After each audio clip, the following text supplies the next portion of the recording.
The whole-carb revival is emerging as a counter-movement to the low-carb craze that dominated the past decade, especially in wellness, fitness, and weight loss circles. After years of demonizing bread, rice, pasta, potatoes, and other carbohydrate-rich foods, many people are now embracing whole grains, oats, legumes, and tubers for their satiety, energy, and broader health benefits.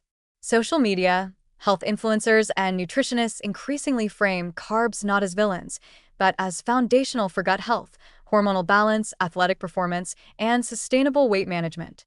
While this return to carbohydrate-centric eating has real advantages, the trend is not without potential pitfalls, and its messaging sometimes oversimplifies complex metabolic realities or encourages overconsumption in ways that can backfire for certain individuals. One of the main reasons for the resurgence is satiety. High-fiber carbohydrates, whole oats, quinoa, beans, lentils, and sweet potatoes slow digestion and promote a feeling of fullness, reducing the tendency to overeat ultra-processed snacks. Unlike refined sugars or low-fiber carbs, these foods trigger a gradual rise in blood sugar and insulin, which stabilizes energy and helps prevent sharp post-meal crashes. They also stimulate GLP-1, a gut hormone that promotes satiety and supports healthy glucose regulation. People who previously cut carbs drastically often report low energy, mood swings, or difficulty sustaining physical activity. Reintroducing whole carbohydrates addresses these issues while providing both quick and sustained energy for daily life. Gut health is another compelling driver of the whole carb revival. Legumes, whole grains, and tubers contain prebiotic fibers that feed beneficial gut bacteria, promoting microbial diversity and producing short-chain fatty acids like butyrate, which help maintain gut barrier function and reduce low-grade inflammation. The low-carb, fiber-restricted diets of the past decade often reduced these microbial substrates, potentially contributing to bloating, constipation, or reduced microbiome diversity. Whole carbohydrates reintroduce these important fibers in a balanced, gradual way, supporting digestion and overall metabolic health. Athletic performance is another area where whole carbohydrates are making a comeback. Glycogen, the stored form of glucose in muscles and liver, is essential for sustained, high-intensity activity.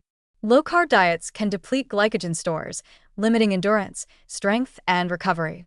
Athletes and recreational exercisers returning to whole grains, potatoes, rice, and legumes often notice better training capacity, quicker recovery, and reduced fatigue, which in turn supports consistency and long-term progress. Even moderate-intensity workouts rely on carbohydrate availability for optimal performance, yet some low-carb proponents continue to claim that fat adaptation alone can replace glycogen needs, a notion not fully supported for most people engaging in regular exercise. Despite these benefits, the trend has potential downsides. Social media content often frames the return to carbs as universally beneficial, glossing over individual metabolic differences.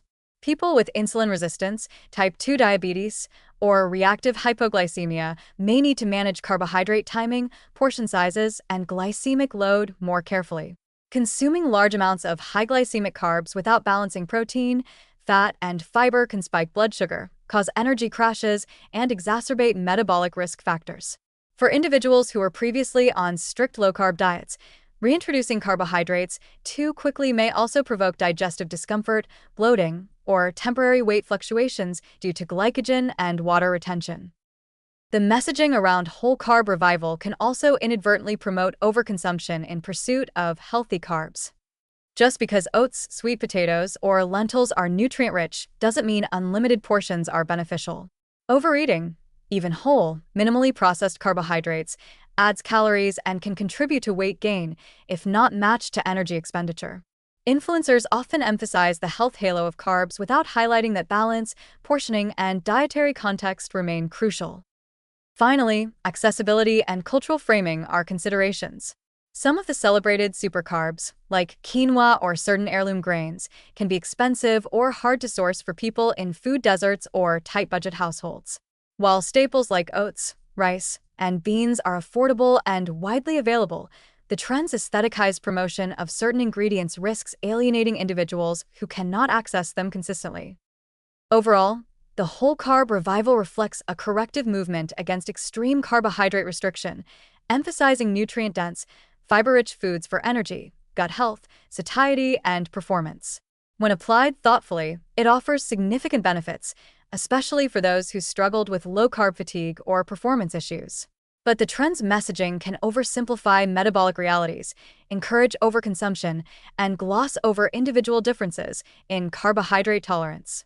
Whole carbohydrates are a powerful tool for health and performance, but they are not a universal solution. Success depends on thoughtful integration into a balanced, personalized diet rather than uncritical adherence to a trending philosophy.